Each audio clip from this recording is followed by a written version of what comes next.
In a grand kingdom surrounded by lush forests and vast golden fields, there stood a magnificent palace, a masterpiece of shimmering gold, towering spires, and breathtaking beauty. It was home to King Paul and his beloved daughter, Princess Grace, who lived in a world of splendor. The palace gleamed under the morning sun, its halls adorned with sparkling chandeliers, the finest silks, and treasures beyond imagination. Yet, beyond the lavish corridors and regal feasts, there was a young maid named Abby, a girl whose life could not have been more different. From the time she was a small child, Abby had worked within the palace walls, tending to the every need of Princess Grace. She ensured the princess's meals were served at the right time, helped her choose the most exquisite gowns, brushed her flowing golden hair, and stood by her side from dawn until dusk. Abby lived a life of quiet servitude, her days filled with routine and devotion. But in the stillness of the night, as she lay in her small, worn-down room at the farthest edge of the palace, her heart longed for something more. She dreamed of silk gowns flowing like water, of dazzling jewelry that caught the light, of grand adventures beyond the palace walls. She imagined what it would feel like to be a princess, even if only for a day. Her life, however, was far from such fantasies. She lived alone in a tiny hut on the outskirts of the kingdom, with no family to return to and no friends to confide in. The only world she knew was one of endless work and silent longing. Each day, she would watch from the palace windows as the royal family rode off on their splendid adventures, their laughter ringing through the air like music. And each day, she would whisper to herself, "Perhaps in another life, I could have been one of them." As the years passed, Abby's dreams began to fade, replaced by the cold acceptance of reality.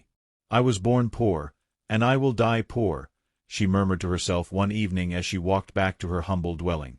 "A maid is all I will ever be."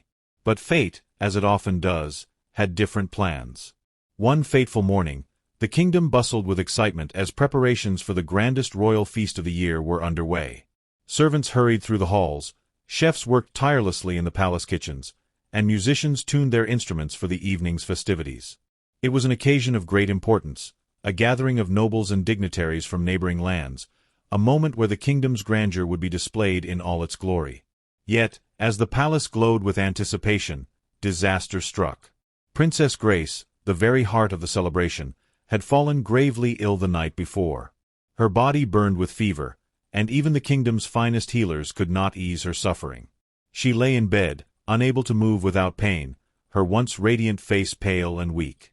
Panic swept through the palace like wildfire. King Paul, usually composed and commanding, paced the halls with deep worry etched into his features. The feast was not just a mere celebration, it was a symbol of the kingdom's strength and unity. Without Princess Grace's presence, their reputation would be at stake. Desperation filled the air. "Somebody must help us," the king cried out in frustration. Abby, who had been watching the commotion from a nearby window, turned sharply at the sound of his voice. She had never seen the king so troubled. Then, in a moment that would change everything, King Paul turned to her. "Abby," he said, his voice firm and resolute, "you will dress as my daughter and accompany me to the feast." A stunned silence fell over the room. The servants gasped in shock. Never before had the king spoken to Abby in such a way. Never before had a mere maid been asked to take the place of a princess. "You know the princess better than anyone," King Paul continued. "You have observed her every movement, heard her every word, tended to her every need. If anyone can convince the world that you are Princess Grace, it is you." Abby's breath caught in her throat. Could this truly be happening? She had spent years dreaming of this life, wishing for just one glimpse of what it felt like to be a princess. And now, the very opportunity she had longed for was being placed in her hands. Before she could even utter a word of protest, the palace seamstresses rushed forward, their arms filled with fabrics, needles, and shimmering jewels. In a whirlwind of movement, they transformed her. The simple dress of a servant was stripped away, replaced with a gown of silk and gems that sparkled with every breath she took. Her hair, always tied back in humble braids, was styled into an elegant updo, crowned with a delicate tiara. When she looked into the mirror, the reflection staring back at her was no longer that of a mere maid. She was a vision of nobility, a princess in every way. "I look," Abby whispered, her voice trembling with disbelief. "You look perfect," King Paul said with a proud smile. "Now, we must leave. The kingdom is waiting." As she stepped into the royal carriage beside the king, her heart pounded in her chest. The world outside the palace walls stretched before her, grand and full of possibilities. She had spent years watching it from a distance, but tonight she was part of it. She sat with poise, spoke with grace, and moved with the effortless elegance she had seen Princess Grace display so many times before. Every nod, every smile, every word she uttered was a perfect imitation of royalty. The king, who had been uncertain at first, watched in awe as Abby carried herself like a true princess. By the time they arrived at the feast, no one suspected a thing. Nobles and dignitaries from across the lands marveled at her beauty, her charm, her presence. They whispered praises of the princess, completely unaware that they were bowing before a humble maid. The evening was a dream. Grand halls filled with laughter, music filling the air like a sweet melody, tables overflowing with the finest delicacies. And for the first time in her life, Abby felt free. She dined with elegance, danced with grace, and basked in the warmth of admiration. For one night, she was not a servant. She was royalty.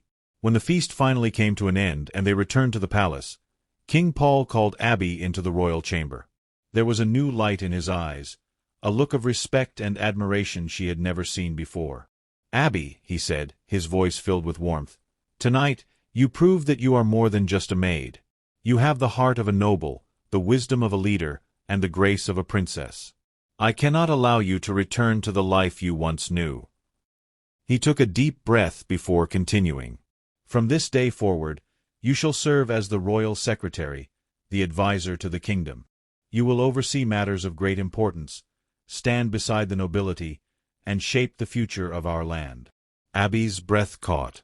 She had expected to return to her quiet world of servitude, to slip back into the shadows.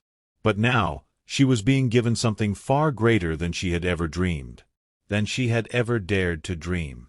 Her life transformed in ways she had never imagined.